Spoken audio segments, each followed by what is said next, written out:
સુરતના વરાછા વિસ્તારમાં ગે ટ્રેડિંગ એપ મારફતે સંપર્કમાં આવેલા 3 યુવાનોએ એક રત્ન કલાકારને મળવા બોલાવી તેની પાસેથી રોકડ, મોબાઈલ અને બાઇક લૂંટી લીધા હતા. આરોપીએ ચપ્પુની અણી યુવાનના ખાતામાંથી 5,000 પણ ટ્રાન્સફર કરાવ્યા હતા. આ ગંભીર ગુના અંગે વરાછા પોલીસે તાત્કાલિક કાર્યવાહી કરીને 2 આરોપીઓ અર્શિત સાખંટ અને દીપેન રાઠોડની ધરપકડ કરી છે, જ્યારે અન્ય એક યુવકની શોધખોળ હાથ ધરી છે. મળતી માહિતી પ્રમાણે સુરતમાં કતારગામમાં રહેતા 29 વર્ષીય રત્ન કલાકાર ગે એપ મારફતે અજાણ્યાઓના સંપર્કમાં આવ્યો હતો.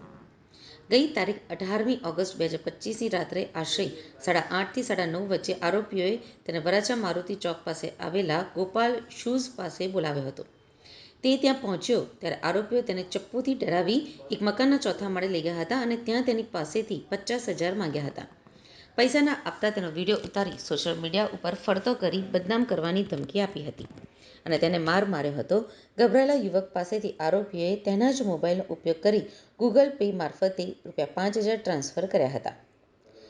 બાદમાં તેનો ₹8,000નો મોબાઈલ અને ₹80,000ની કિંમતની હોન્ડા કંપનીની બાઇક છીનવી હતી. પૈસાની વ્યવસ્થા કરીશ તો તારો ફોન અને બાઇક પાછું લઈ જજે, નહીં તો મારી નાખીશ તેવી ધમકી આપી ત્રણેય ત્યાંથી ફરાર થઈ ગયા હતા. આ મામલે ભોગ બનનાર યુવાને વરાછા પોલીસ સ્ટેશનમાં 3 અજાણ્યા યુવકો સામે ગુનો નોંધાવ્યો હતો.